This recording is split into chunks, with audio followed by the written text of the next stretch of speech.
Assalamualaikum, hai dan salam sejahtera. Saya Yasmin Hani, hos anda dalam rancangan Sembang-Sembang ASMB 2022 di mana kita akan membincangkan apa-apa saja isu mengenai pelaburan dan juga pengurusan wang. Dan yang paling menariknya, topik kita pada hari ini ialah cukai pendapatan. Mengapa bayar adalah lebih baik? Membayar cukai pendapatan merupakan antara perkara yang perlu kita lakukan dan ambil tahu apabila kita menerima hasil daripada kerjaya kita. Namun ramai yang mengambil langkah mudah dan senang untuk tidak membayar kerana mereka merasakan ini satu perkara yang membebankan. Bagi mereka yang membayar cukai pula, tanpa perancangan cukai yang baik, kita mungkin terlebih membayarnya pula. Jadi hari ini saya tidak berkesorangan, saya akan bersama dengan seorang tetamu istimewa untuk membincangkan hal ini. Kita bersama dengan Encik Faiz Azmi, YouTuber Financial Faiz. Apa khabar? Khabar baik, Hani. Okey, Faiz, bagi memulakan perbincangan kita pada hari ini, apa kata Faiz jelaskan apa itu cukai pendapatan dan siapa yang perlu dan layak membayarnya? Okey, Hani, thank you very much for the introduction. Cukai pendapatan ni, semua orang yang mendapat duit yang hasilnya datang dari Malaysia, source dia, perlu bayar cukai. Contohnya penggajian lah, itu yang paling obvious. Ataupun buat bisnes, ataupun dapat dividen. Semua ni memang kena bayar cukai. Dan cukai ni akan disalurkan ke kerajaan melalui LHDN. LHDN lah yang akan memantau pembayaran ataupun ketidakbayaran cukai kita. Jadi kalau kata bisnes kecil-kecil macam di social media tu pun? Kena. Setiap pendapatan. So kalau dapat RM3,000 untuk buat integration, maknanya nak masukkan iklan dalam video YouTube, nak bercerita pasal satu produk ni dalam Instagram kita, dapat duit. Walaupun duit tu hanyalah diberi secara bank transfer, kita kena declare duit tersebut ke dalam kita punya cukai. Maknanya itu adalah income. Ya, faham. Kalau kita dapat daripada segi goods, barang saja. Oh, memang kena ada. Kontra dengan barang. Kena. Macam mana nak bayar sebab kita dapat barang, kita tak dapat duit? Yang itu kita kena buat valuation lah dekat tempat tu. Tapi jangan rendah sangat. Sebab kalau rendah sangat, maknanya kalau barang itu secara amnya RM3,000. Tapi kita declare dia sebagai RM100. Okey? Ataupun tak declare langsung. Kalau kena audit nanti, memang akan kena penalty. Itu yang tak nak. Itu yang kita nak elakkan. Okey, apabila bercakap mengenai cukai pula, ramai yang cuba mengelak daripada membayar. Jadi adakah ini satu langkah yang betul ataupun okeylah, selamatlah, boleh lagi yang macam tu? Kita rasa selamat bila kita rasa selamat lah. Tapi LHDN boleh cari balik rekod bertahun-tahun ke belakang ya. Dan kalau dia tengok sekali, dia bukan tengok 1 tahun saja, dia tengok semua.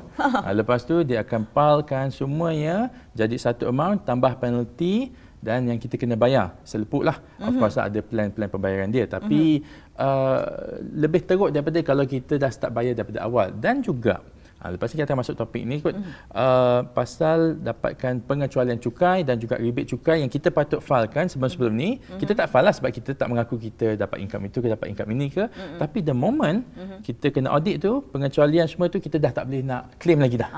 Dah terlepas. Dah terlepas. Tapi bayar kena bayar. Faham? Keistimewaan itu dah ditarik balik. Betul. Baik, jadi boleh Encik Faiz jelaskan lebih lanjut lagi tentang PCB, potongan cukai berjadual. Okey, untuk orang yang bekerja lah dan gaji dia lebih satu amount, dia akan nampak perasan dulu gaji dia RM3,000 contohnya, tak ada pemberkataan PCB ni, tiba-tiba dia pindah ke company lain, gaji dia jadi RM4,500. Wow, excited. Lepas tu tengok ada satu deduction yang baru, dia tak pernah nampak sebelum ni. Jadi PCB lah, dia tulis kat situ PCB. Tolak duit gaji dia. Waktu tu dia akan terkejut lah. Itu adalah duit yang ditolak oleh DP employer, syarikat dia, untuk siap-siap bagi dekat LHDN. Kenapa penting? Sebab cukai ni kena bayar setiap kali kita dapat gaji. Kita dapat income. Tak kisahlah gaji ke bisnes ke. Tapi orang yang bergaji ni memang income dia adalah setiap bulan. So bila income dia setiap bulan, dia tak naklah tunggu akhir tahun barulah nak bayar selepuk. Tak ada. Dia dapat gaji je, potong. Dapat gaji je, potong. Dapat gaji, potong. Tapi ada masalah sedikit lah. Employer tak tahu kita punya keperluan, kita punya perbelanjaan kita punya rebate yang kita boleh dapat, pengecualian yang kita boleh dapat, company tak tahu. So dia penolakan tu adalah secara kasar sahaja. So yang tahu kita belanja apa, kita lah. Sebab itulah kita kena filekan balik pengecualian dan juga rebate pada tahun depan lah. Itu yang selalu kita masa nak buat panggil taksiran cukai. Ya, taksiran cukai. Maknanya taksiran cukai tu kita declare, kita bagi tahu berapa kita dapat, berapa perbelanjaan kita, apa yang perlu, apa yang boleh ditolak dari situ. Betul. Supaya kalau kita terbayar lebih tiap-tiap bulan tu, kita boleh dapat duit balik. Betul. Tapi kalau kita tak buat taksiran cukai, kita tak dapat balik duit tu sebab kita tak declare. Betul. Begitu. Jadi sangat penting untuk kita buat taksiran cukai. Betul. Walaupun kita ada buat PCB, potongan PCB cukai. tak boleh lah. PCB memang kalau kita tak tolak pun, company akan tolak Company kan. akan tolak, Sebab company dah bayar gaji, dia tak nak bayar cukai on gaji yang dia dah bayar kat kita. Itu adalah kos dia.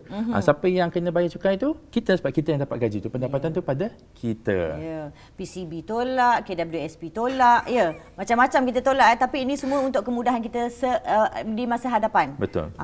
Baik, Encik Faiz, kalau kata kita secara berterusan untuk mengelak buat taksiran cukai, betul? Kita akan menanggung kerugian sekiranya kita terlebih membayar menerusi PCB.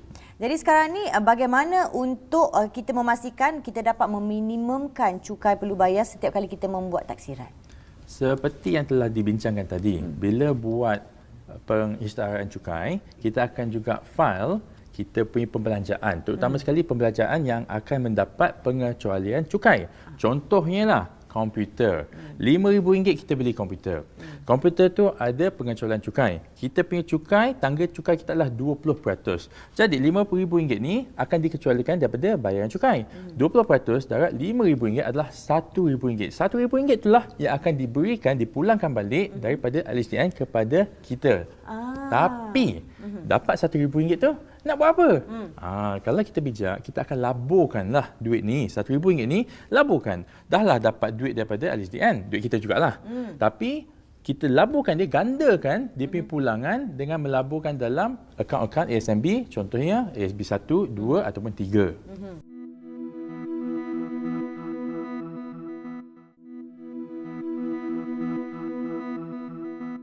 Oi, macam-macam benda nak kena ambil tahu ya apabila kita dah mula menerima gaji. Betul? Jadi macam mana orang nak belajar apa benda yang boleh dapat pelepasan, apa yang tidak? Okey, tak susah sangat pun. Tiap-tiap tahun Google pelepasan cukai tahun ni lah. Contohnya tahun 2022 kita cari. Tapi kalau kita cari sekarang ni bulan Mei, tak keluar lagi. Sebab dia akan keluar untuk bulan, dia keluar pada akhir tahun. Itu yang kelakarnya. Kita dah belanja sepanjang tahun tu, bulan akhir-akhir tahun tu baru dia keluar. Tapi tak apa, sebab perbelanjaan tu dia punya pelepasan tu tak ubah sangat daripada tahun ke tahun, dia ubah sikit sajalah. Baru nak tanya, tiap-tiap tahun dia tukar tak? Dia tukar sikit lah, of course. Contohnya kalau satu pelepasan untuk insurans yang awak adalah RM6,000 satu tahun tu, tahun ke depannya maybe jadi RM7,000 untuk setahun. So kalau kita memang dah belanja RM6,000 pun tahun lepas untuk insurans awak, kalau nak setakat top up lagi RM1,000 tu boleh. Tapi ingat, semua perbelanjaan ni kita cuma perlu buat bila kita betul-betul perlu. Janganlah kita tak ada keperluan untuk beli komputer, nak beli handphone. Beli tiap-tiap tahun sebab nak dapatkan pelepasan ataupun setiap 3 tahun ke apa. Kita akan buat benda tu dengan pandai, dengan bijak. Tapi macam saya cakap tadi, kerajaan ataupun LHDN ya, melalui LHDN, dia membuat pelepasan ni, dia design pelepasan ni ikut keperluan rakyat. Contohnya, tahun lepas ataupun 2 tahun lepas ada COVID lah. Sekarang pun masih ada lagi. So ada test-test ataupun benda-benda yang kita perlu buat untuk kesihatan kita berkenaan dengan COVID, dia ada pelepasan dekat situ. Dia dah design untuk melalui medical lah. Betul. Perubatan. Betul. On top of the medical. Perubatan memang ada, tapi that one COVID tu is on top of that medical. Itu khas untuk tahun-tahun lepas. Faham. Jadi dia ikut keperluan lah semasa. Betul. Keperluan semasa. Kalau ada perubahan pun mungkin dari segi amount dia. Dari segi kadar dia. Baik, terima kasih Cik Faiz. Okey, sekiranya anda semua merancang perbelanjaan dan cakna dengan pelbagai inisiatif yang disediakan kerajaan bagi meminimumkan jumlah cukai yang perlu dibayar, kita pasti tidak akan terasa beban sebagai seorang pembayar cukai. Jadi ikutlah dan jalankanlah tanggungjawab kita. Ingat, ini bukan sembang sebarang sembang, ini sembang ASNB untuk kita hidup senang. Jumpa lagi lepas ni.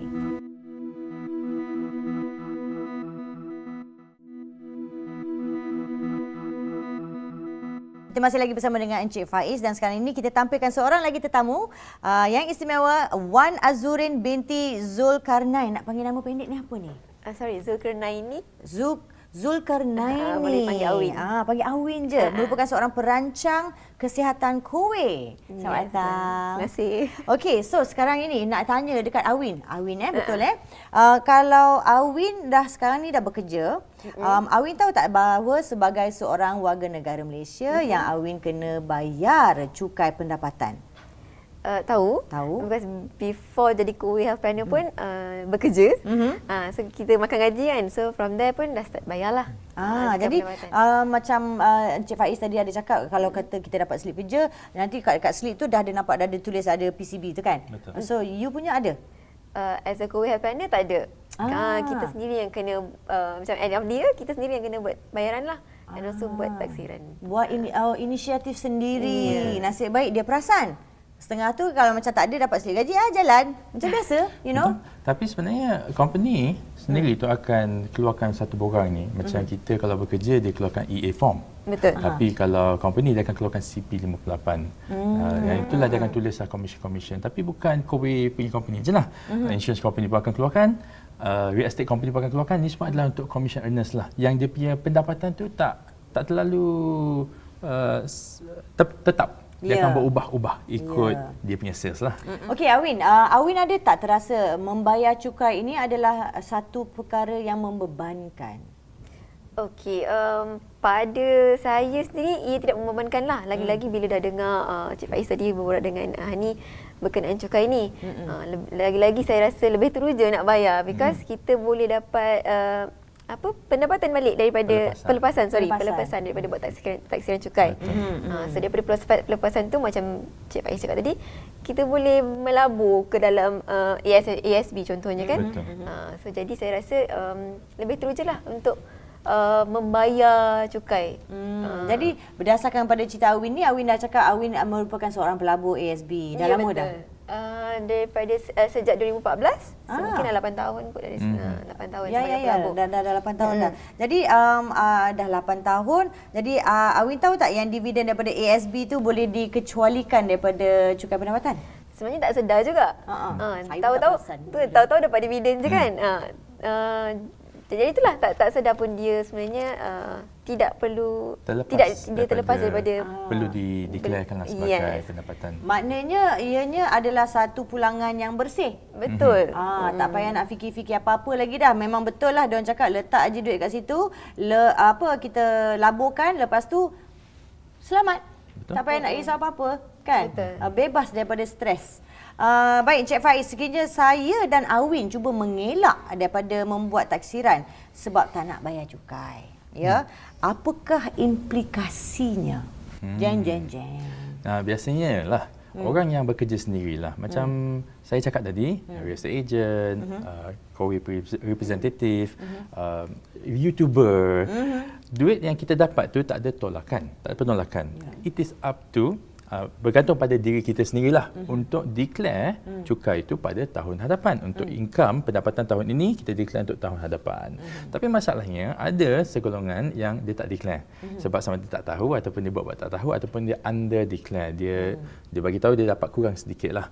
So bila benda ni berlaku dan kita kena audit, dan kita akan kena penalti sebanyak 10% daripada cukai yang kita perlu bayar tu.